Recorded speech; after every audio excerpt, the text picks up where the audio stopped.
अभयपुर गांव में हर साल होली का त्योहार बड़े ही धूमधाम से मनाया जाता है। सभी लोग बड़े ही प्रेम भाव के साथ होली खेलते हैं और अन्य दिनों में समय समय पर एक दूसरे की सहायता भी करते हैं। इसीलिए यहाँ के लोग हमेशा खुशहाल रहते हैं। और हर बार की तरह इस बार फिर होली के त्योहार में गांव के सभी लोग रंग में डूबे हुए हैं। कुछ बच्चे एक दूसरे पर रंग डालते हुए धूम मचा रहे हैं। रंग खेलते खेलते वो बच्चे पूरे गांव का चक्कर लगाते हैं और जो भी उनको मिलता है सबके ऊपर रंग फेंकते हैं। गांव के बीचों बीच एक बड़ा सा गड्ढा बनाया गया है जिसमें रंग भरा गया है। बच्चों के पास जब रंग खत्म हो जाता है तो सभी उसी बड़े गड्ढे से रंग भरने के लिए जाते हैं। एक बार फिर रंग भरने के बाद सभी बच्चे दोबारा गांव में घूमने लगते हैं और सबके ऊपर रंग डालने लगते हैं। होली खेलते खेलते बच्चे जब गांव के अंतिम छोर पर पहुंचने के बाद वापस मुड़ने लगते हैं। अरे दोस्तों, वो देखो, वो वहां पर और एक घर है, चलो चलते हैं और सबको रंग लगाते हैं। सभी बच्चे मुड़ते हैं तो उन्हें गांव के बाहर एक घर दिखाई देता है जो आज से पहले उन्होंने कभी नहीं देखा था। अरे मोहन, पहले ये घर तो यहाँ नहीं था, अब अभी कैसे आ गया? मुझे तो बहुत डर लग रहा है यार। चलो लौट चलते हैं। इसमें डरने की क्या बात है राजू, कोई हमें नहीं मारेगा। आज तो होली है ना। इतना कहने के बाद मोहन सबको लेकर उस घर की तरफ चल पड़ता है। जब बच्चे घर के पास पहुंचते हैं तो देखते हैं कि वो घर तो तंबू का है। बस दूर से पक्का मकान लग रहा था। तंबू से बने घर को जब राजू देखता है तो डरने लगता है। मोहन, मेरी बात मान, हमें अंदर नहीं जाना चाहिए। देखो, ये तो पक्का घर भी नहीं है, ये तो तंबू से बना घर है ना। मुझे तो लगता है कि ये किसी भूत का घर है और इसीलिए दूर से ये पक्का घर दिख रहा था। अब तो राजू के साथ साथ सभी बच्चे डरने लगे थे, लेकिन मोहन अभी भी निडरता के साथ खड़ा था और रंग लगाने के लिए उतावला हो रहा था। तुम लोग तो सचमुच डरने लगे हो। भूत वूत तो कुछ नहीं होता, ये राजू तो बस झूठ में तुम लोगों को डरा रहा है। होली तो आज हम खेलेंगे, उस घर में जो भी मिलेगा ना सबको रंग लगाएंगे। चलो। मोहन की बात मानकर सभी बच्चे उसके पीछे पीछे चलने लगते हैं और सबको जाता देख राजू भी मन मानकर उनके पीछे चलने लगता है। थोड़ी देर में सभी बच्चे तंबू वाले घर के किनारे पहुंच जाते हैं।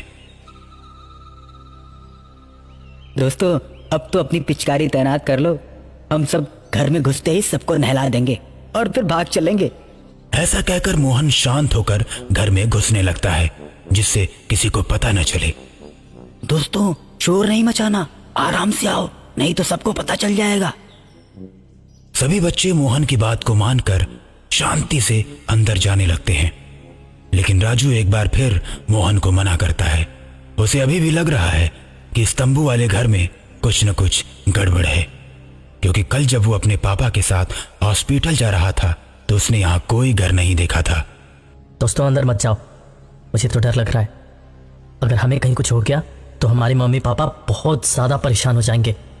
राजू की बात सुनकर मोहन एक बार फिर उस पर खूब हंसता है और उसे कमजोर, डरपोक, फट्टू और भी बहुत कुछ बोलता है।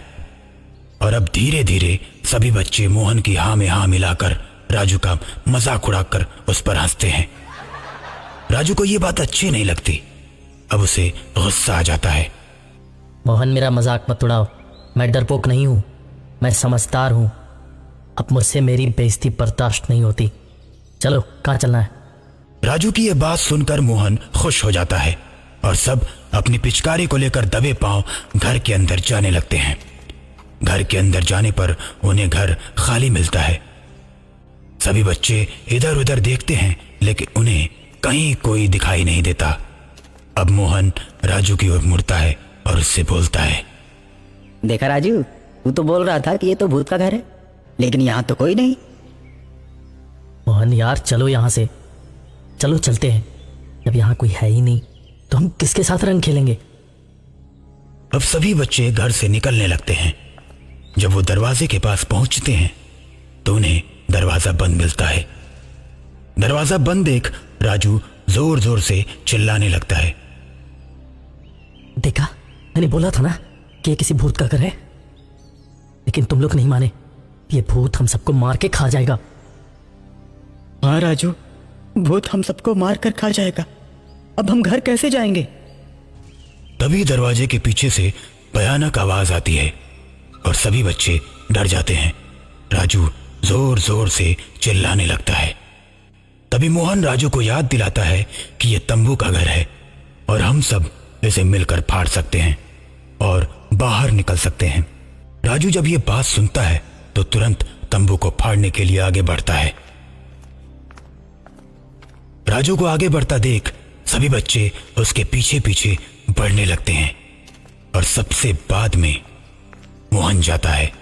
मोहन अपनी जेब से एक चाकू निकालता है और राजू के बगल में जाकर तंबू को थोड़ा सा फाड़ देता है और उसे ऐसा करते हुए कोई नहीं देख पाता। तंबू को काटने के बाद मोहन राजू से बोलता है, राजू देखो देखो, यहाँ तंबू फटा है, यहाँ से फाड़ो, ये जल्दी फट जाएगा। इतना सुनते ही राजू तेजी से बढ़ता है और एक ही झटके में तंबू फाड़ देता है और सभी बच्चे बाहर आ जाते हैं। तंबू से बाहर आते ही राजू आश्चर्यचकित हो जाता है, लेकिन मोहन के साथ साथ सभी बच्चे जोर जोर से हंसने लगते हैं। राजू को कुछ समझ में नहीं आता। एक तरफ मोहन के साथ साथ बाकी के बच्चे भी हंस रहे हैं और सामने राजू देखता है कि तंबू के बाहर उसके मम्मी पापा और साथ में मुखिया जी खड़े हैं। अरे आप लोग यहाँ कैसे? यार अच्छा हुआ जो आप लोग आ गए, वरना भूत आज हम सबको मार ही डालता।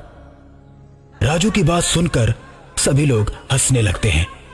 सबको हंसता देख राजू रामू से पूछता है, अरे तुम सब हंस क्यों रहे हो?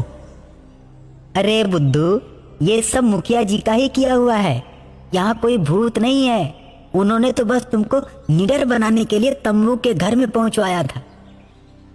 और देखो, तुम तंबू फाड़कर बाहर आ गए। हाँ बेटा राजू, रामू ने मुझे बताया था कि तुम्हें बहुत डर लगता है, तो मैंने सोचा कि तुम्हारे अंदर से डर निकालना बहुत जरूरी है, तुम्हें निडर बनाना बहुत जरूरी है, नहीं तो तुम कोई बड़ा कदम नहीं उठा पाओगे और तुम्हारा भविष्य खराब हो जाएगा। इसलिए हमने ये योजना बनाई थी, क्योंकि मैं मुखिया हूं और हर चीज का ख्याल करना मेरा फर्ज है। उसके बाद से मुखिया जी अलग अलग तरह से गांव के डरपोक बच्चों को निडर बनाते रहते हैं और अपने गांव को तरक्की के मार्ग पर ले जाते हैं।